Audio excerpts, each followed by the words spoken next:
Si vous avez grandi dans les années 2000 comme moi, vous vous rappellerez sûrement de ceci.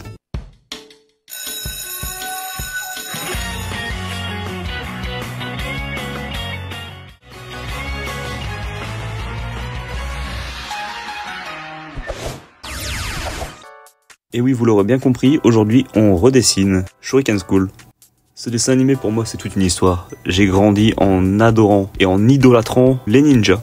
Donc, forcément qu'une série basée sur des enfants qui vont dans une école de ninja, ça allait me plaire. Malheureusement, c'est pas une série que je pouvais voir tout le temps, étant donné que je ne savais jamais quoi le passer à la télé. Sauf que là j'ai eu la bonne surprise d'aller sur YouTube et de voir que tous les épisodes sont disponibles en français. Et peut-être en espagnol aussi, parce que c'est une série franco-espagnole.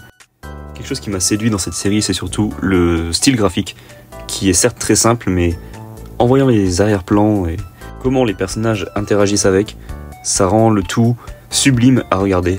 Et comparé à quelques séries de l'époque qui n'ont pas vraiment vieilli de la bonne manière, je pense que si on me disait que Shuriken School sortait de nos jours, j'aurais pu le croire.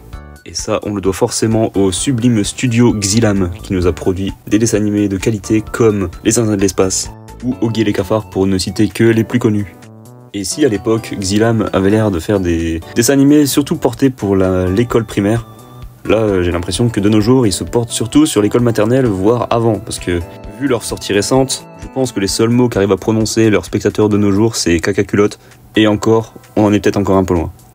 Mais pour les plus jeunes d'entre vous qui savent dire autre chose que caca culotte, qu'est-ce que Shuriken School? C'est une série d'animation franco-espagnole, comme je disais auparavant, où nous suivons les aventures de Eizan, Jimmy et Okuni, qui sont 3 élèves de la dite Shuriken School, en effet.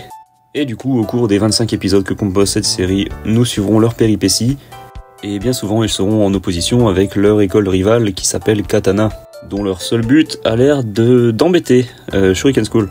Après, si vous vous attendez à une série avec un scénario en béton, je vous recommande pas forcément cette série. Il y a beaucoup de personnages qui sont unidimensionnels. Ça veut dire qu'on peut les décrire en un seul mot. Par exemple, Eizan est le personnage principal, il est sérieux, calme. Jimmy, c'est le mec cool qui a un skate et un MP3. Okuni, c'est la fille sérieuse qui accorde une trop grande importance aux notes.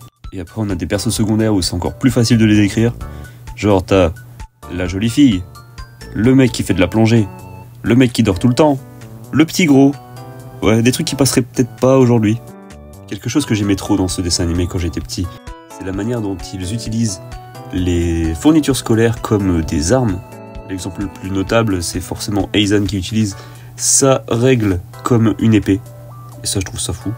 Dans un épisode, ils utilisent une gomme comme une arme.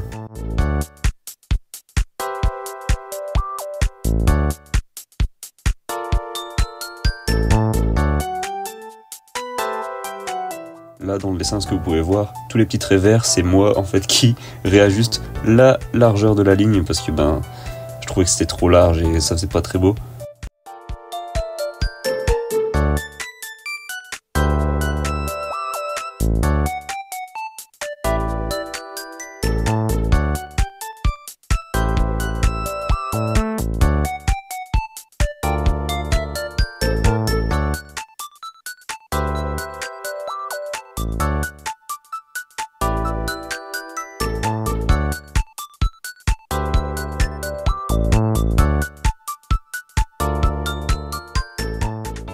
Là pour les couleurs, vous vous en doutez bien, j'ai voulu faire un truc simple, reprendre les mêmes couleurs que les modèles de base pour pas trop dénaturer.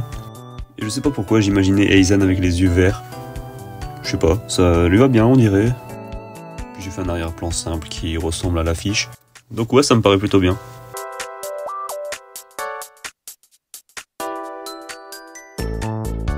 Donc voilà mon redraw Shuriken School. Qu'est-ce que vous en pensez? Moi je trouve que j'ai plutôt bien réussi, franchement. Je pense leur avoir bien rendu hommage aux personnages, on reconnaît bien leur caractère. Bon, maintenant moi je retourne à mon visionnage de ce dessin animé, donc si vous voulez regarder, n'hésitez pas, c'est sur YouTube, gratuit. Merci de vous abonner, merci de laisser un j'aime, et dites-moi ce que vous pensez du dessin en commentaire. Moi je vous laisse, je vous dis à la prochaine, et rappelez-vous, faites attention aux ninjas de ceinture rouge, ils pourraient vous vouloir du mal. Allez, bisous.